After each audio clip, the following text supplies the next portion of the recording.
हरिद्वार जिले में त्रिस्तरीय पंचायत चुनाव में आरक्षण के लिए जिला अधिकारी की ओर से जारी अधिसूचना का कांग्रेस ने विरोध किया। कांग्रेस प्रदेश अध्यक्ष गणेश गोदियाल के नेतृत्व में कांग्रेस के एक प्रतिनिधि मंडल ने अपर मुख्य निर्वाचन अधिकारी प्रताप सिंह शाह से मुलाकात कर उनको विरोध का ज्ञापन सौंपा। गणेश गोदियाल ने कहा कि जब तक प्रदेश में चुनाव गतिमान है और नई सरकार का गठन नहीं हो जाता, ऐसे में नीतिगत निर्णय लेना सही नहीं। उन्होंने कहा कि राज्य में जब आदर्श आचार संहिता लगी हुई है, तो ऐसे में आरक्षण को लेकर जारी की गई अधिसूचना से हरिद्वार जिले के लोगों में अफरा तफरी का माहौल है। उन्होंने कहा कि इस तरह की अधिसूचना सीधे सीधे आचार संहिता का उल्लंघन है और सामाजिक तनाव को बढ़ाने वाला है। उन्होंने कहा कि ऐसे नीतिगत निर्णय लेने का अधिकार सिर्फ राज्य में 10 मार्च के नतीजों के बाद बनने वाली नवगठित सरकार के पास ही निहित होना चाहिए।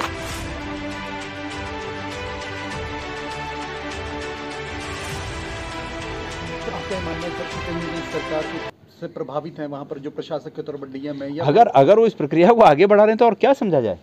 और किसी भी अधिकारी को इन सब चीज़ों में नहीं पड़ना चाहिए। उन्हें पता है, वो सीनियर लोग हैं, अधिकारी हैं, उन्हें पता है कि आदर्श आचार संहिता जब लागू होती है तो उन्हें किस स्तर तक जो काम करने होते हैं, जो नहीं करने होते हैं, उन्हें पता होता है। तो ये कैसे हुआ, क्या हुआ, ये तो आगे बात पता चलेगी। लेकिन फिलहाल आयोग इस बात पर मान गया है कि ये आगे नहीं बढ़ेगी। सर, तो कांग्रेस ही चाहती है जब सरकार जब भी 10 तो मानकों पर तय होते हैं, पहली बात।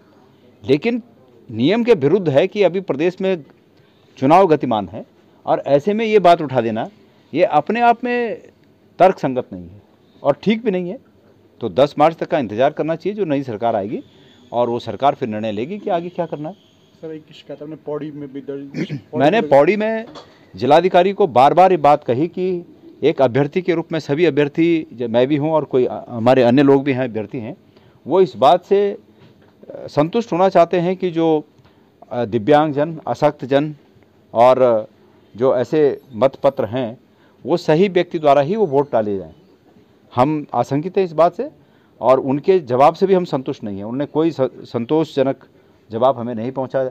हमें ये तक जानकारी, अभ्यर्थी के रूप में अभ्यर्थियों को ये तक जानकारी नहीं है कि उनके विधानसभा क्षेत्र में कितने ऐसे लोग हैं जिनको मतपत्र पहुंचाए जा रहे हैं, वो कहाँ छपे, कितने मतपत्र छपे, ये कोई नहीं जानता। और हमारा ये अधिकार है कि हम ये जानें। लेकिन जब वहाँ से कोई समाधान कारक जवाब नहीं मिला तो हमने चुनाव आयोग में आकर इस बात की शिकायत दर्ज कर रखी है।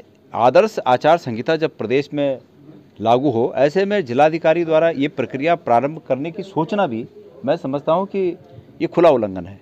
हमें ये जानकारी मिली है कि जिलाधिकारी ने इस प्रक्रिया को आगे बढ़ाने के लिए कार्रवाई की है। जब हमारे संज्ञान में ये बात आई तो हम यहाँ तक आए हैं, चुनाव आयोग तक आए हैं और हमने अपनी आपत्ति दर्ज की है। और जैसे मौखिक रूप में हमें अभी पता चला है कि चुनाव यहाँ उत्तराखंड चुनाव आयोग ने भी इस पर